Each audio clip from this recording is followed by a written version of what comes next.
Okay, let us get ready to get into the Word. Now, this is the fourth session on the book of Ruth. So if you want to pick up the first three sessions of Ruth, then you can go to our, I forget exactly how to do it. Rob or Michelle or some of these computer people can tell you how to get to where all this stuff is stored. We can do that, Rob, either in the chat room or at the end of the meeting. But I forget. We have various channels and stuff. By the way, that's something you could pray for. Spirit and Truth maintains. We have stfonline.org, truthertradition.com, biblesay.com, revisedenglishversion.com. We've got all these different websites and stuff. And one of the things that we are working diligently on and hope to finish sometime in 2021 is a new branding of Spirit and Truth, where we bring everything under one heading, where it's very, very simple. You go to this one place and you get to everything we do. So that's something powerful and wonderful coming up next year. So, as I said, we're in the fourth session of Ruth, and we ended in Ruth chapter 3, verse 12, with Boaz telling Ruth, it's true, I'm a kinsman-redeemer, but there's also a kinsman-redeemer nearer than I. So I don't know why it's not in the text. That perhaps Ruth and Naomi had discussed this. But this very easily could have been news to Ruth. If Ruth and Naomi did not discuss this, then Boaz is relating to her, hey, Ruth had just gone to the threshing floor and basically proposed that Boaz marry her. And now Boaz comes forth with, well, I would, but there's somebody in line before me. And as we talked about last week, this really meant a lot for Ruth. I mean, there's a lot at stake here for Ruth because, she understood, she knew Boaz, she knew his character. She would have by that time been working with his workers for probably a good solid 2 months, maybe a little more. And she would have gotten to know him, know something about his family, know how he treated his workers, and been very satisfied to be married to him, even though he was considerably older. He was probably between 90 and 100, and she would have been in her early to mid-20s. But she was not getting married for sex or whatever. She was getting married to make sure that she and Naomi were taken care of for the rest of her life. And we covered that in our last session. So now she's at the threshing floor. It's nighttime. And she has proposed marriage to Boaz. Boaz says he would accept, except there's somebody in line before he is to be the kinsman-redeemer. And like I've taught on other sessions, it's important to understand here that there's a lot of potential kinsman-redeemer. There's not just one guy who's the kinsman-redeemer. Years and years and years ago when I first started studying, I thought that there was like one guy who was the kinsman-redeemer, and he was a type of Christ. And then you find out that any kinsman could step in and be a kinsman-redeemer, and you could do that if you had the means to redeem the person from whatever situation they needed to be redeemed from. And this then throws the kinsman-redeemer into a new light. Instead of there being one person who can be the kinsman-redeemer, any qualified person can be the kinsman-redeemer. And this means that when it comes to you and me reading the book of Ruth, I look at myself like a kinsman-redeemer. You should look at yourself like a kinsman-redeemer. They're all of our brothers and sisters out on the planet, some 7 billion of them, who need Jesus Christ. They need to turn from darkness to light. They need to be saved. They need to live forever with us rather than dying in the lake of fire. And we are the people who can bring that message to them. We can lead them to the light and in that sense help redeem them from death. And so that's one of the beautiful lessons of the book of Ruth. So in verse 13, and here we're picking up the record brand new, here's Boaz talking to Ruth, and he says, stay here tonight, and in the morning, if he will be for you a kinsman-redeemer, good, let him redeem you. But if he will not redeem you, then as Yahweh lives, and this is a promise formula, as Yahweh lives, I will be a kinsman redeemer for you. lie down until the morning. A lot in this verse, and again, whenever we read the scripture, we're doing multiple things at one time. One thing we're doing is we're learning the record. What does it exactly say? What is it? What do the words in the record mean? What are they communicating? What's the record? Then it's like if you're taking notes, you have two sides of your notepad. One is what's happening in the record. What do we know? What do we not know? And the other side is what are the lessons I'm taking home from this? What lessons am I walking away with? And both of these are important. Now, when Boaz starts to say, stay here tonight, then we're going to find out just a little later that he says, well, go home before anybody can see who you are. So the question is, if she's going to be leaving in the dark, why doesn't she leave now? Well, she leaves in the early dusk. It's light enough to see. Travel in the dark of night was very dangerous, not only from the possibility of tripping, falling, getting hurt, to dangerous animals and that kind of thing. So he says, stay here tonight. And that's why he says, stay here. And in the morning, in other words, you can leave as it starts to get light. And then remember here with this Kinsman-Redeemer, we're talking about the way the future of Ruth's life is going to play out. This is not light conversation. If Boaz doesn't get to be the Kinsman-Redeemer, what's this other guy going to be like? Who is he? How would he treat her? How would he treat Naomi? What was his family like? I mean, there's a lot at stake here, and so it almost seems casual of Boaz when he says, if he will be for you a kinsman-redeemer, good, let him redeem you. It's like, wait a minute, I'm not so sure it's going to be good. And there's a kind of a very powerful lesson here, which is, especially in our day and time, we want people to be emotionally gentle. Somebody can tell you the truth, and then, or you can tell the truth to somebody, and the next thing they know, they come back and they complain, well, I know what you said was right, but you didn't say it in a very loving way. If you haven't had anybody tell you that, I'll tell you what, I sure have. More than once. In fact, a lot more than once. And it's very disconcerting that you're trying to help somebody and you tell them the way things are, and then they come back and say, yeah, well, you were right, but you didn't do it in the right way. You didn't do it in a way that really blessed me. Well, life isn't always about blessing you. And we've got, and I love that here with Boaz. I'm sure the conversation was a little longer than we see here in the scripture, but the fact of the matter is, there were people at the threshing floor. That's why Boaz wanted Ruth to leave while it was still dark, before others could see. If he has an extensive conversation with Ruth here at the threshing floor, somebody's going to hear it and say, what's going on over there anyway? And they wanted to hide that. They wanted to, be on the QT, be on the lowdown. And so basically, he's just simply giving the facts. And sometimes when we give the facts, we don't have the time or the inclination to couch it in some gigantic flowery package. And it's the same thing when we hear something. If you want information and somebody gives you the information, but they may not do it in the most loving or kind or whatever way, let go. We got to develop some thick skin. These are difficult times, and people are becoming very rough, very coarse, and very selfish. I'm kind of blown away. It's today's Sunday morning. Between Friday night and Sunday morning, my wife and I have been driving twice and had people run stop signs in front of us in less than 40 hours. I could have been in two different wrecks. I mean, one of the guys, it was like he probably didn't even see it, because he didn't even slow down, just right in front of us. We're like, whoa! I literally kind of went, ha! Like, oh my gosh. And the other one, that was me driving, and the other one, Genevieve was driving, did the same thing.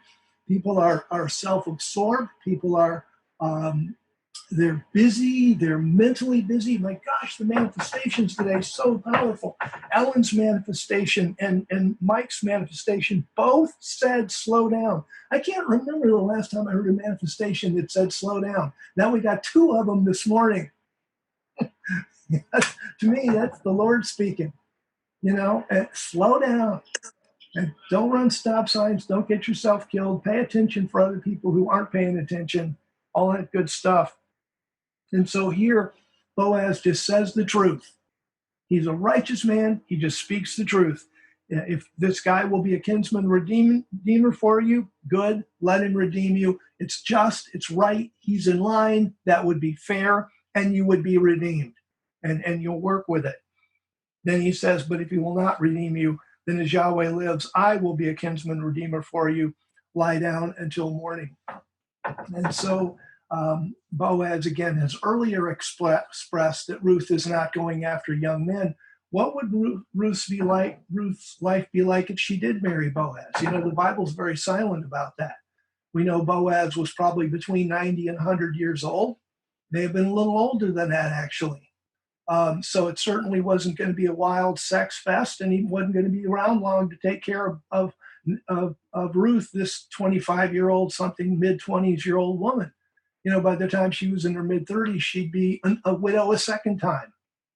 But at least to get a start, get her into the clan, that kind of thing. That's what he's concerned about, and she is too.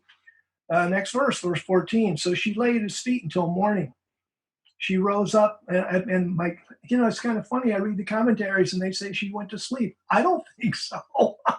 I don't think she went to sleep at all. I mean, I wouldn't trust myself that if I drifted off to sleep, I'd wake up while it's still dark.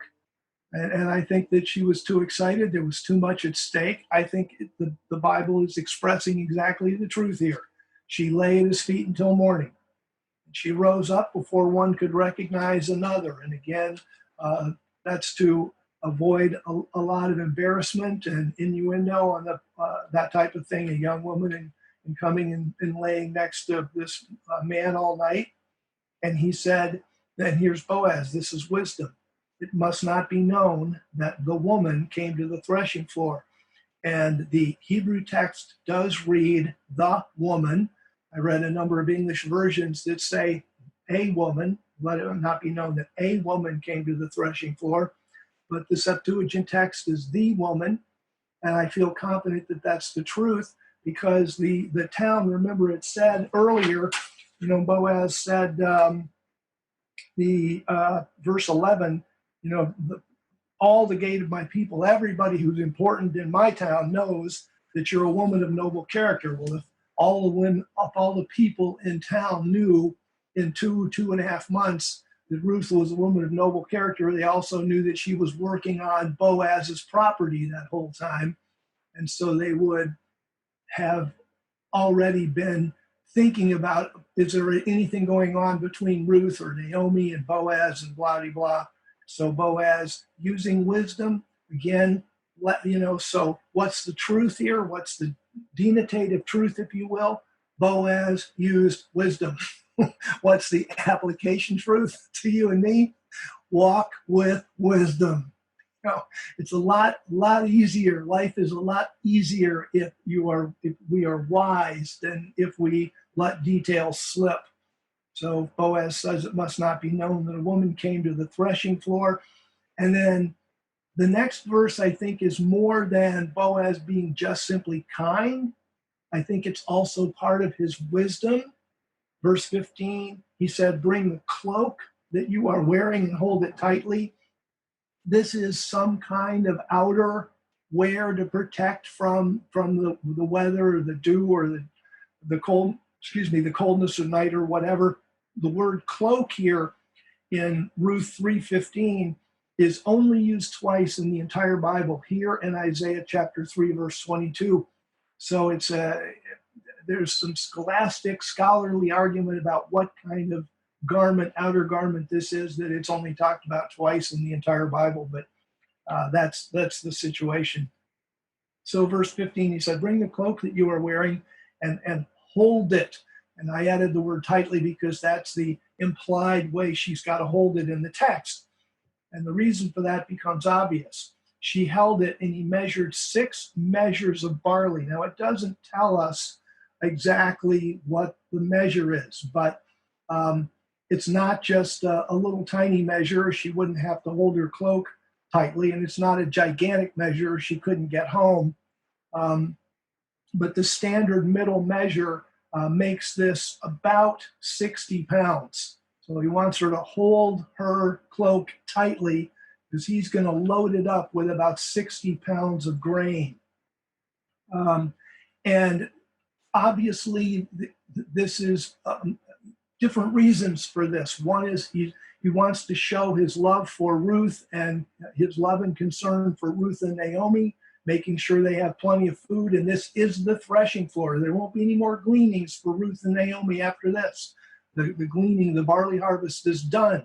So, Ruth isn't going to be able to come to the field and glean barley every day like she's been doing and bringing it home. So he knows this has got to last a while. So he gives her like 60 pounds. But it also tells us something about Ruth. Ruth is not some, wimpy woman who goes, "Oh, Boaz, this is way too much to carry." She takes that 60 pounds and lifts it up and goes walking back uphill. And remember, the fields, we talked about this before, the fields were to the east and downhill from Bethlehem.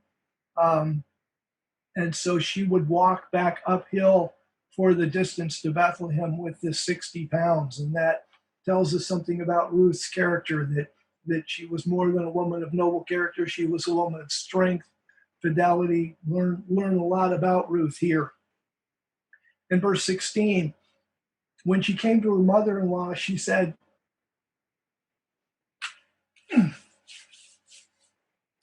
I'm seeing stuff in the text. I'm sorry, I'm seeing stuff that you're not seeing yet, but I'll tell you. She came to her mother-in-law. She said, "How did it go, my daughter?" Well, she's got 60 pounds of grain.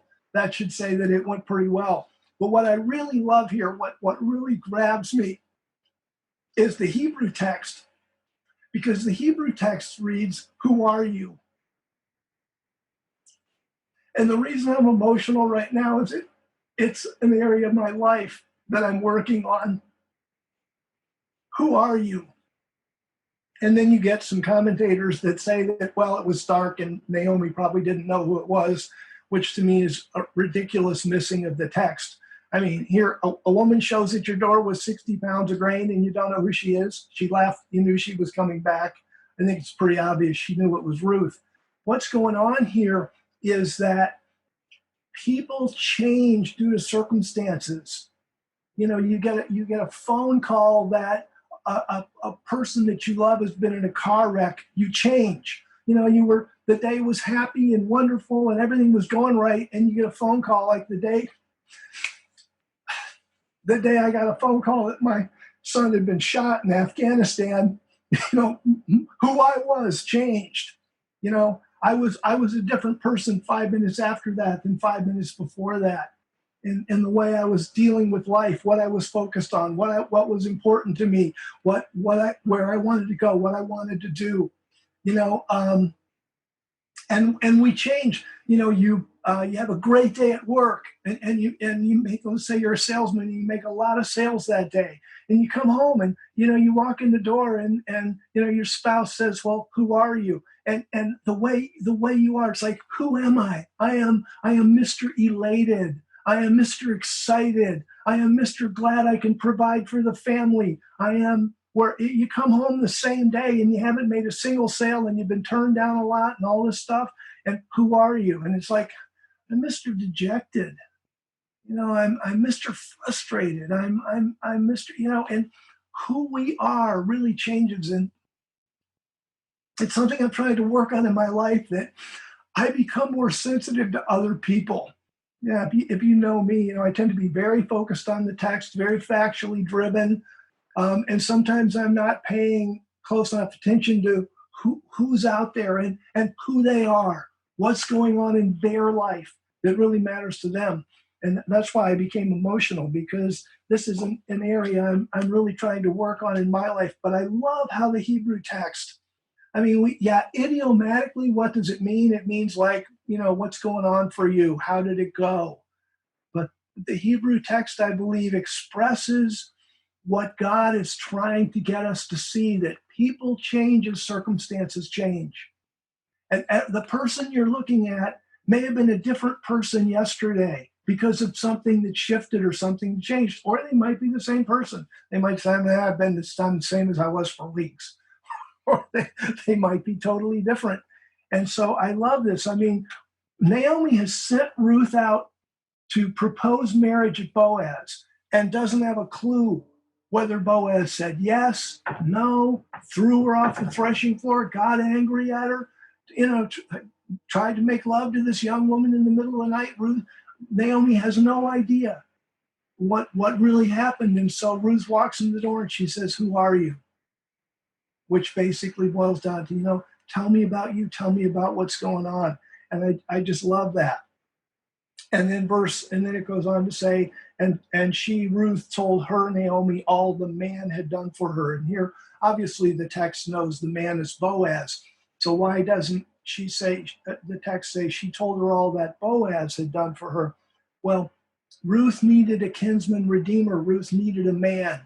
And the text is reflecting that fact, saying she told her all the man had done for her, the one who was in a real position to help.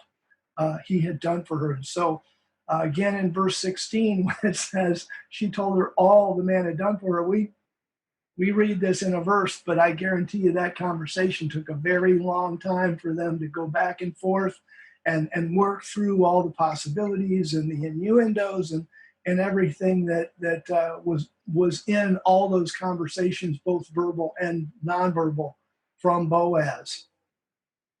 And verse 17 starts out, chapter 3, verse 17, and she said, and it's, as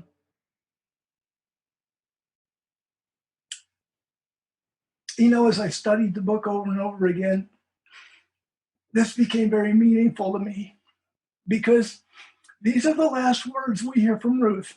What you're going to read in verse 17 is it, done. She's done in the book. That's the end of Ruth's speech.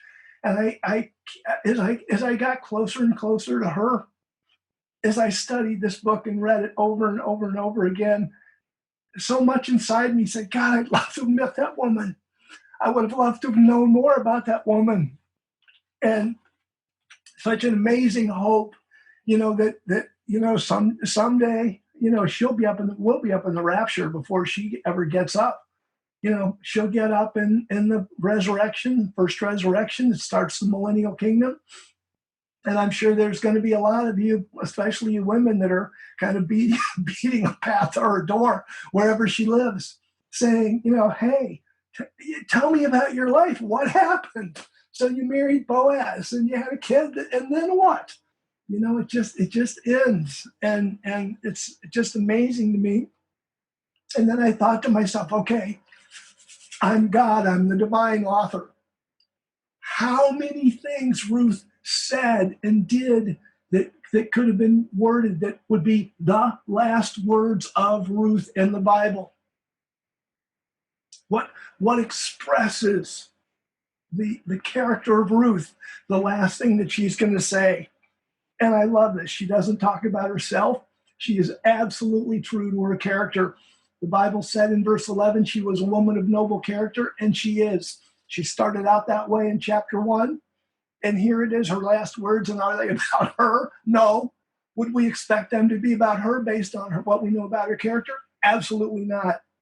She starts out, he, talking about Boaz, gave me these 6 measures of barley, for he said, do not go empty-handed to your mother-in-law.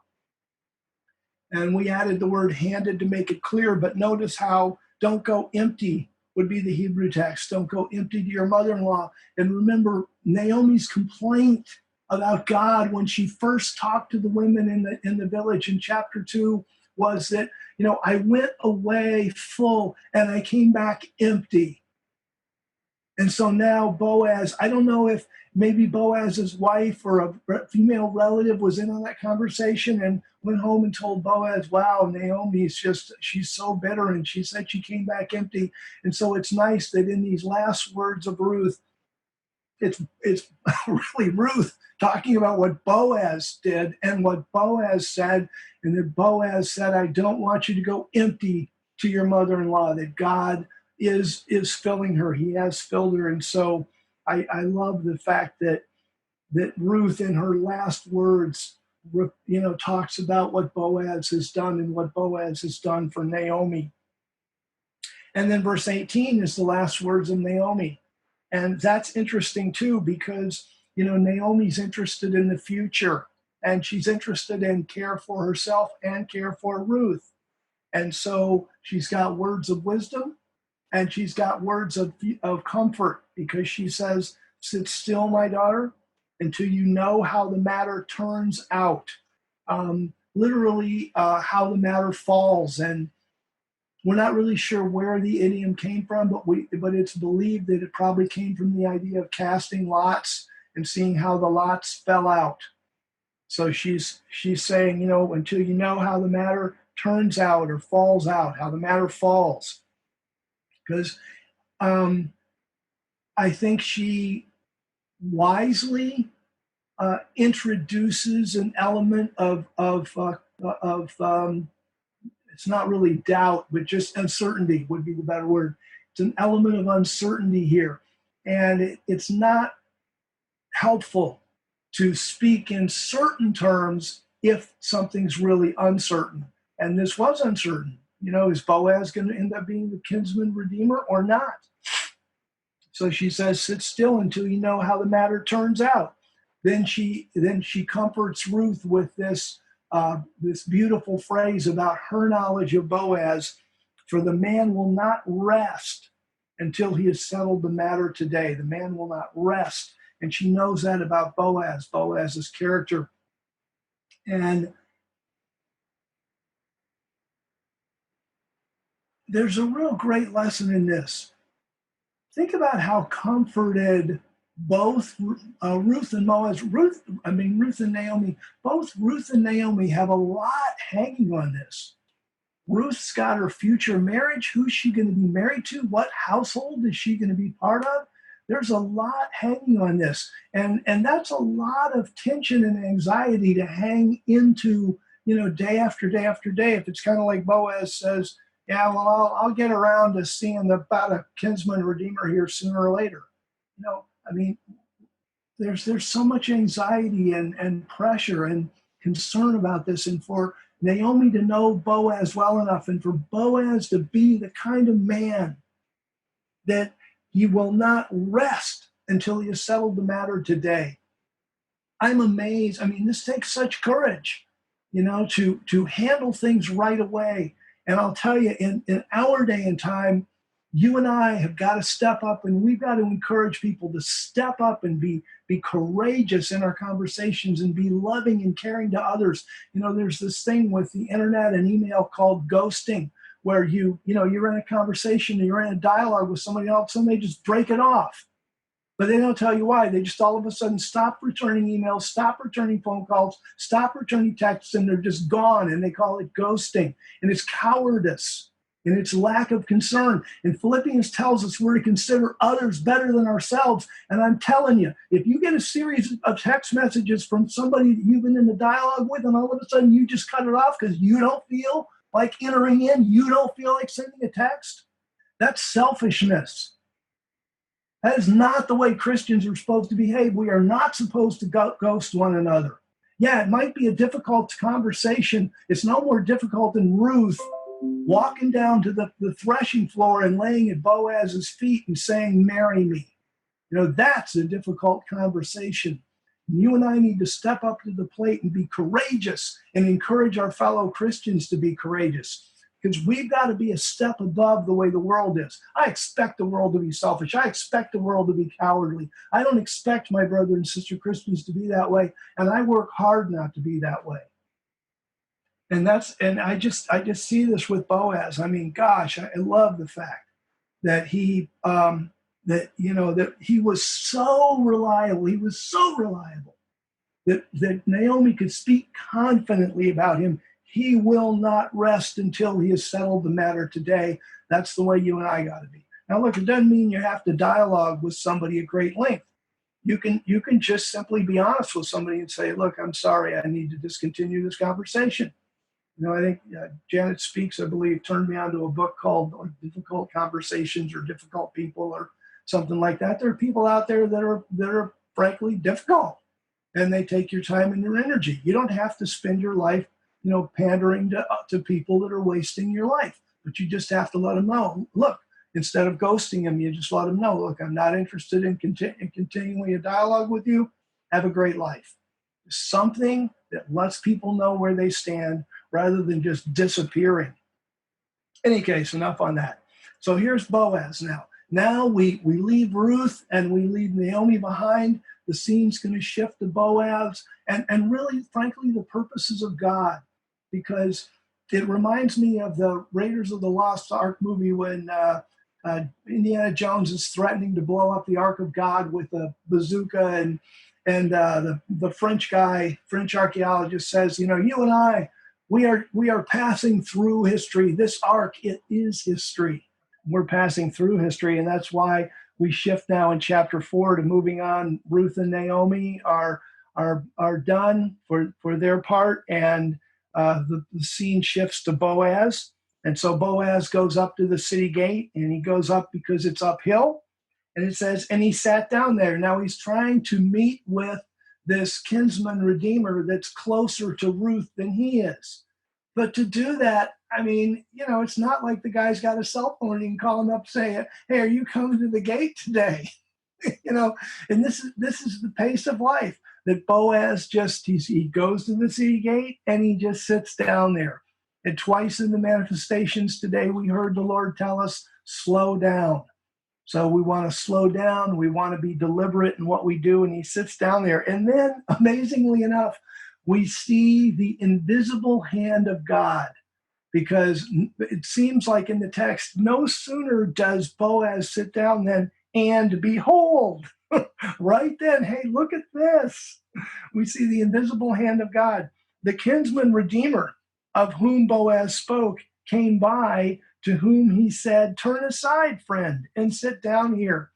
Now, what's intriguing, we use the word friend, the NIV and other versions use the word friend as well. The actual Hebrew text is not friend. In fact, the actual Hebrew text is really strange and is argued about by scholars. It literally means something like certain one or such and such. The NET version goes so far as to call it John Doe, because it's obvious that Boaz knew the guy's name. Bethlehem isn't that big, and this is a redeemer that Boaz knew personally, was closer to Elimelech than he was. So Boaz knows the guy's name, and yet the Hebrew is I'm not going to say it's insulting, but you could certainly say it's close to that. Hey, so-and-so, hey, such and such, hey, certain man. It's like this. And the Hebrew text very purposely avoids giving the guy's name. And so now we've got to figure out, why would the Hebrew text do that? Well, it's been suggested by some scholars that what's going on is this guy would have been embarrassed, especially by the time that David was born, and he realized, oh my gosh, we could have been in the line of David. Then, they might have been embarrassed, so maybe it avoided using his name for that reason. Or another reason that's been posited by scholars is that this man refused to marry Ruth and raise up a child to Mahlon's name, Ruth's husband's name, which is what a kinsman-redeemer was supposed to do. And so therefore, it's like the kinsman-redeemer refuses to continue Mahlon's name, so God refuses to use his name. But the bottom line is, we don't know. We don't know why the text doesn't use his name, and so it's just kind of one of those interesting things that we look at and it's like, okay, so the guy, turn aside, friend, and sit down here. He turned aside and sat down. Then he, Boaz, took 10 men of the elders of the city. Now, remember, in the law of Moses, you only needed 2 or 3. And what this tells you was that Boaz was concerned enough about this transaction, which is going to involve land and the marriage of Ruth, that he doesn't want this coming back with people saying, well, it didn't really happen this way, it happened that way. So he gathers up 10 men of the elders of the city. So these are men who are known to be, righteous men, moneyed men of the elders of the city, and said, sit down here. And they sat down. Then he said to the Kinsman-Redeemer, and remember that now we're putting pressure on the fact that there are many potential Kinsman-Redeemer who's going to step up and do the job. So he says to the Kinsman-Redeemer, Naomi, who has come back from the country of Moab, is selling the parcel of land that was our brother Elimelech's. And he's using brother here in the sense of belonging to the same clan. Neither he nor this other relative was an actual brother of Elimelech. But he's using this in the broader term of relative, which he did up in chapter 3 when he was talking to Naomi. And he said, there's a relative closer to Elimelech than I am. So here it's a brother in the clan, not a physical brother. The questions that this brings up are myriad, and you can go to some of the more technical commentaries and read paragraph after paragraph after paragraph about what's going on here, because there are questions about the Hebrew law. There are also questions about the translation and the Hebrew text and what happened. And so basically where we are as translators is you just kind of have to pick a theory and run with it and reflect that in your translation. But I wanted to alert you to the fact that in both 3 and 4, there are translations, there are words that could be translated differently. And this transaction and exactly what it was and how it played out are pretty unclear. For example, Naomi, who's come back from the land of Moab, is selling the parcel of land. The Hebrew text can also read, has sold a parcel of land. So from the Hebrew text alone, we don't know whether she is selling it or whether she has sold it. If she has sold it, then that solves one of the problems in the text, because that may be why it seemed like she was a poor widow. Where if she had land she was selling, she wouldn't be a poor widow. But the other side of the coin is that then that raises other problems that we'll see further on down the text. So what we do know is there's this land that somehow is associated with Naomi, and you need a kinsman-redeemer to buy it or buy it back from someone else. And verse 4, I thought to inform you of it, which is a real cute idiom in the Hebrew. The word inform is literally uncover your ear. So Boaz says, I thought to uncover your ear. You guys, leave my hat alone. It just means I thought to tell you about it. I thought to uncover your ear, to inform you of it, saying, buy it in the presence of those who are sitting here. In other words, there's plenty of witnesses, buy it, and in the presence of the elders of my people. If you will redeem it, redeem it. But if you will not redeem it, then tell me so that I know. For there's no one to redeem it besides you, and I am after you, which is there's no one to redeem it besides you. That's what the Hebrew text says. What he means is there's no one to redeem it in front of you, before you in line, so to speak. And I am after you. So now all that's on the table here is a piece of land. And the guy is obviously wealthy. He's in the clan. It's always nice to have a little more land if you can afford it. And so he says, I will redeem it. And then all of a sudden, Boaz kind of pulls this hat trick out and says, well, yeah, that's great. But verse 5, then Boaz says, well, on the day you buy the field from the hand of Naomi, you buy it also from Ruth the Moabitess, the wife of the dead. Because technically when Elimelech died, then the land would go to the two sons, Mahan and Chilion. And of course, Chilion died and Mahan died. The land would have gone to Chilion's wife, because there were no men involved.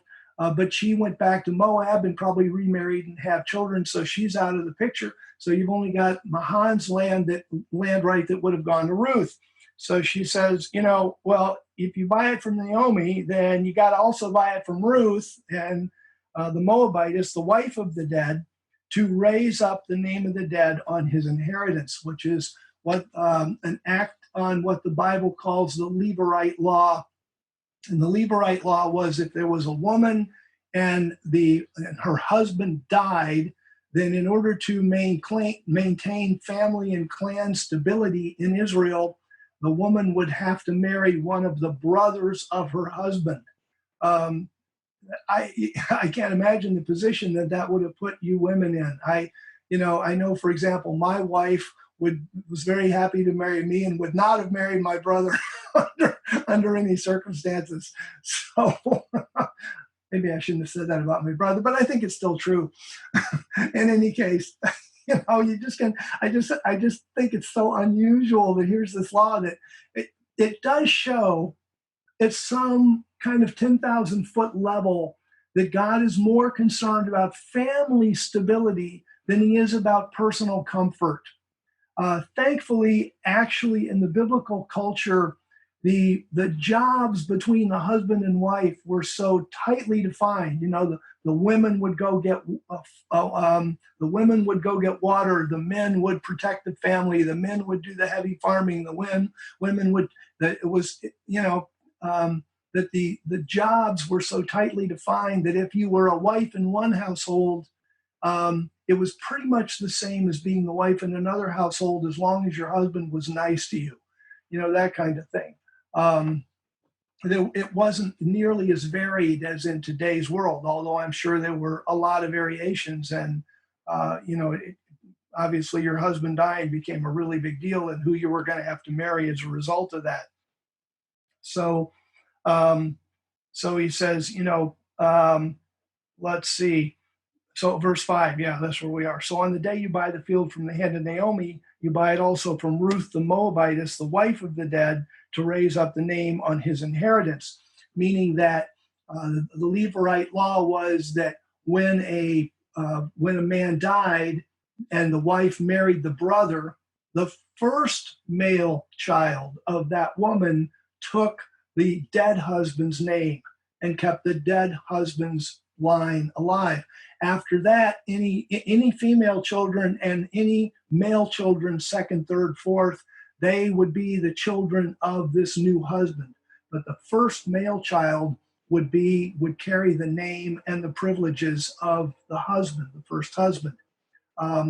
Now, in the law of Moses, that was only prescribed for the immediate family, not relatives. But apparently what we learn here from Ruth is that they expanded and extrapolated the law so that if a couple had only one son, for example, and that son married, then the Liberite law would apply to other relatives as well. And that's what's going on here. In verse 6, then the Kinsman-Redeemer said, I cannot serve as the Kinsman-Redeemer for myself, lest I ruin my own inheritance.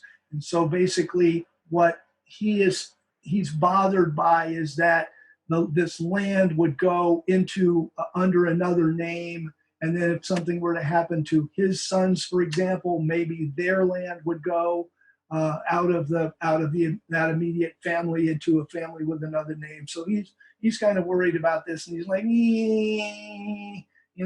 he's in a position to buy the land, which means he's in a position to marry Ruth, but he just doesn't want to do it because of the inheritance implications that could come up.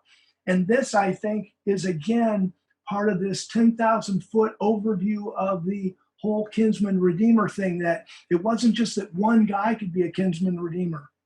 There were a bunch of people that, as long as you had the ability to be a Kinsman-Redeemer, obviously if you were poor and broke, you didn't have the means to be a redeemer, but also you had to be in the clan or in the family. But there was more than one person that could be that Kinsman-Redeemer, but you could walk away from the responsibility. You could be the next in line and not do it. And like this guy here, he's the next in line. He says, I can't take the risk, don't want to take the risk, not going to take the risk, and he walks away. This, in effect, then helps us frame the typology of Jesus Christ. frankly, I look at me and I look at a lot of people of the 7 billion people on earth and how recalcitrant they've been and how ungodly and disobedient and whatever. And, I'm totally floored at the love that Jesus Christ had, that he gave up his life for us. Because, especially the way he was treated by the Pharisees and so many different people. And, he could have said, God, let's just let it be you and me. I don't want to die for these people. They're terrible. That stepping into the role of the Kinsman-Redeemer is something that people wanted to do. They had to want to do, and thank God Jesus Christ wanted to do it for us. And then verse 7 goes on. Now, this was the custom in former times in Israel concerning redeeming and concerning exchanging to confirm any matter. A man took off his sandal and gave it to his neighbor, and this was the way of attesting a transaction in Israel. We do the same thing today, except we have all kinds of legal papers and signed signatures and stuff. But if you're holding somebody's sandal, then a transaction occurred. Nobody's going to be able to come back and say, yeah, I didn't really say that. I said this, and I misunderstood, and you misunderstood, and they misunderstood, and yada, yada, yada. And you say, no, look, here's your sandal. This deal was signed, sealed, and delivered. So verse 8, the kinsman-redeemer said to Boaz, buy it for yourself, and he took off his sandal. Verse 9, Boaz said to the elders and to all the people, you are witnesses this day that I have bought all that was Elimelech's and all that was Chilion's and Mahlon's from the hand of Naomi. So it's understood Chilion is dead. Chilion's wife stayed in Moab. So Boaz says, I'm buying all of this. Elimelech's, Chilion's, Mahlon's, it's all going to be in the purchase of this redemption from the hand of Naomi. And also verse 10, Ruth the Moabitess, the wife of Mahlon. And this is the first time in the scripture it tells us which of the two Ruth married. When in the beginning, you go back and read Ruth chapter 1, it says there's Elimelech and his wife Naomi, and there's Mahlon and there's Chilion, and they marry Ruth and Ophrah, and it doesn't tell you who married who. And yet now we know Ruth was the wife of Mahlon. And he says, and Ruth, the Moabitess, the wife of Mahlon, I have purchased to be my wife. And especially to modern ears, that seems very strange, very, very like a terrible thing, like the putting down of women, but it was the way it was in the culture. And so he just says, I have purchased Ruth to be my wife. I have legally redeemed her so that she can marry me, to raise up the name of the dead on his inheritance, so that the name of the dead is not cut off from among his brothers and from the gate of his place. You are witnesses this day. So Boaz is, again, a good communicator here. This is another good lesson for us. Excuse me. That Boaz is a good communicator. He lays the whole thing out and communicates us. This is what's happened. This is what I've done. And this is the way things are. And you are witnesses.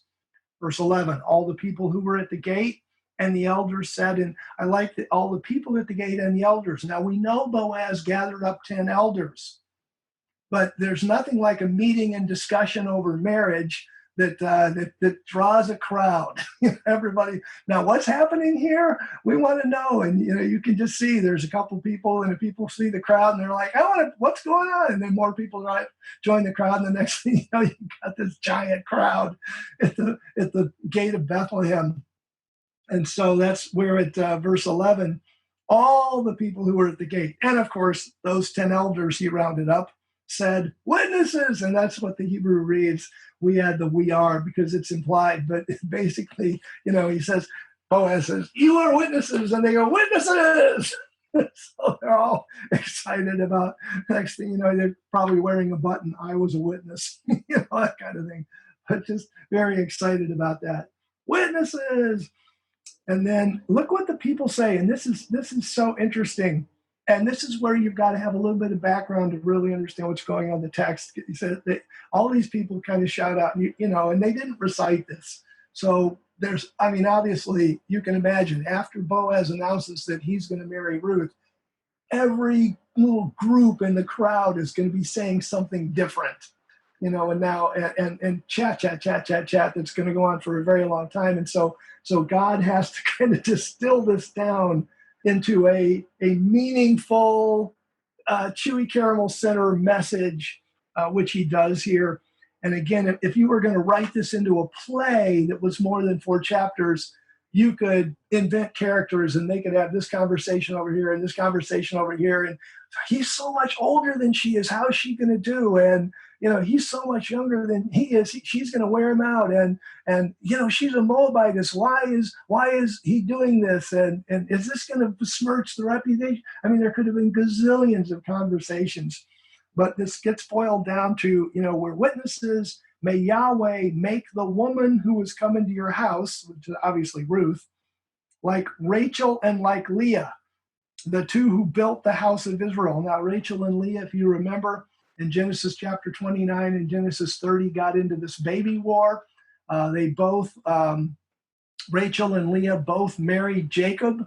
And then when they both married Jacob, and they married him very quickly, at basically the same time, there was a 7-day wedding feast thing or something like that.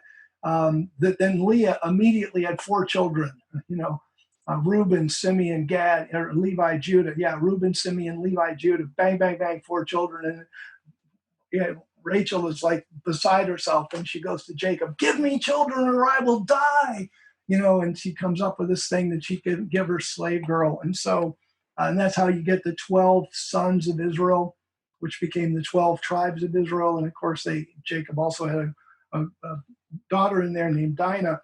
But it's interesting when we read Yahweh make the woman who's coming to your house like Rachel and like Leah, we've got to focus on the fact that they had 12 sons. In other words, they're saying make her very fertile and she can have lots of kids, because he could make them like that. And then she'd fight with herself and her other household members forever, because Leah and Rachel fought back and forth incessantly.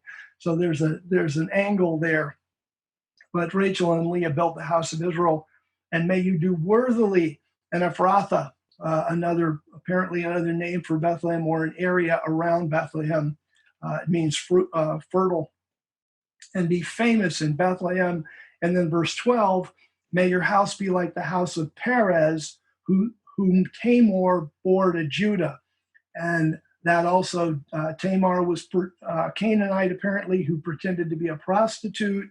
And Judah, the son of Jacob, had intercourse with her, and they had children, Perez. They had a child, Perez. And then Perez married, and Perez's descendants were the line of Boaz. So if you follow the Christ line, you go from Judah to Perez, and then down through until you get to Obed and Boaz and that kind of thing. And so basically, this is now the women, and and the people of Bethlehem, and they speak and say, wow, we want our blessing on this marriage and on this union, and may this woman, may Ruth, be fertile and have children, and may she be like Leah and like Rachel, and may she be like Tamar, who helped build this clan up, because that's what Tamar did. Tamar did with Judah in history, is he built this particular clan that was descended from Perez. And so it goes on in verse 13. So Boaz took Ruth, and she became his wife, and he went into her, they had sex, and Yahweh gave her conception, and she bore a son. And that's astounding, because Ruth had been married to a man at her own age for 10 years in Moab, according to chapter 1, and didn't have a child. So she's married to this man her own age for 10 years, doesn't have a child. She marries Boaz, who is very likely in his 90s, may have been even a little older than that, and it said the Lord gave her conception. Now, people want to say, well, but usually it's really hard for an old woman to have conception. But we've got to remember, Ruth isn't old here. Ruth is in her 20s. It's Boaz who's old. And older men are fertile really honestly, they can be fertile completely through their whole life. When Moses died at 120, the book of Deuteronomy makes the specific point that Moses was still able to ejaculate and have children. Um, in the book of Joshua, you have um, uh, uh, uh, have Othniel, and Othniel said, I think it was Othniel. Let's see. Oh no, Caleb. I'm sorry, it was Caleb who said, I'm 85 years old this day, and I'm as strong now as I was years ago when we came into the promised land, some 40 years ago or a little more. So older men are able to have children, and he's married to a much younger woman. So he goes into her sexual intercourse, and the Lord gave her conception, and she bore a son. Verse 14, and the women said to Naomi, blessed be Yahweh, who has not left you this day without a kinsman-redeemer. This is kind of funny because here's this little baby, and he's called a kinsman-redeemer. And what they're doing is they're importing the fact that Naomi's life has been very difficult. She's lost her husband. She's lost her two sons. She's has a lot to be sorry about, sad about, if you will. And so now the women say, well, this little baby is going to be like a kinsman redeemer. He's going to give you meaning. He's going to infuse life into your body. You're going to be excited about him. He's going to be a great blessing. And grandparents know that that's exactly what grandbabies do. And so that's what's being imported here. And may his name be famous in Israel. He will be to you a restorer of life, your excitement of life, and sustain you in your old age. For your daughter-in-law who loves you, who is better to you than 7 sons, has given birth to him. Verse 16, and Naomi took the child and laid it in her bosom and became a nurse to it, which in the Hebrew doesn't mean that she breastfed the baby, but rather that she took care of the baby. I doubt there was any breastfeeding going on. I think it's just a nurse in the sense of a caretaker. And so Naomi here took the baby. And of course, Ruth was, I'm sure, happy to have the help too. Women are generally happy to have help from other women in the clan to take care of babies and that kind of thing. In verse 17, the women, her neighbors, gave him a name saying, there is a son born to Naomi, which of course isn't true, but it's a fiction that they lived in that made life fun. So they gave him a name. There's a son born to Naomi, and they named him Obed. He is the father of Jesse, the father of David. And the fact that the book of Ruth tells us about Obed, this baby, being the father of Jesse, who was an old man among old men when in the time of David, and David being the king, and he's the father of David. So the book of Ruth wasn't put down on paper until at least the lifetime of David. So there was quite a jump between when these events happened and when they were written down. And then starting in verse 18, these are the generations of Perez. And remember, back in verse 12, the people of the gate said, may your house be like the house of Perez. So here's the generation of Perez. And it says, Perez was the father of Hezron. Hezron was the father of Ram. Ram was the father of Minadab. Minadab was the father of Nahshon. Nahshon was the father of Salmon. Salmon was the father of Boaz, who we met in Ruth. Boaz was the father of Obed, who was just born. Obed was the father of Jesse, and Jesse was the father of David, and that's the genealogy. And I will say that genealogy in 4 generations between Salmon and David, in those 4 generations, we have to cover a gap of 365 years. I wrote a lot of it in the commentary. I'm not going to talk really much about it. You can read the commentary. It is interesting to note that exact genealogy occurs 4 times in the Bible exactly as it's written. It occurs here in Ruth. It occurs in the book of Chronicles. It occurs in the genealogy in Matthew, and it occurs in the genealogy of Luke. And it is intriguing to me that almost without exception, if you read the commentaries on the book of Ruth, They will tell you that the genealogy is, excuse me, they'll tell you that the genealogy is incomplete. They'll say there's no way that 4 generations span 365 years. I've done the math over and over again, worked on the chronology. You can make it work. Is it unlikely? Yes, it's unlikely. You've got 4 generations of people who are between their late 80s and maybe a little over 100. But the fact of the matter is, we know that the people in families tended to live, like you talk to somebody and you say, wow, there's great longevity in that person's family. We know that Jesse was an old man among old men and still wasn't dead. We know that Obed was an old man. He said so himself. It would not then be a stretch to say that Salmon was an old man and that Boaz was an old man when they had children, and you could span that gap. To me, it's more of a stretch to say that a genealogy occurs precisely the same way in 4 different books of the Bible, including Luke.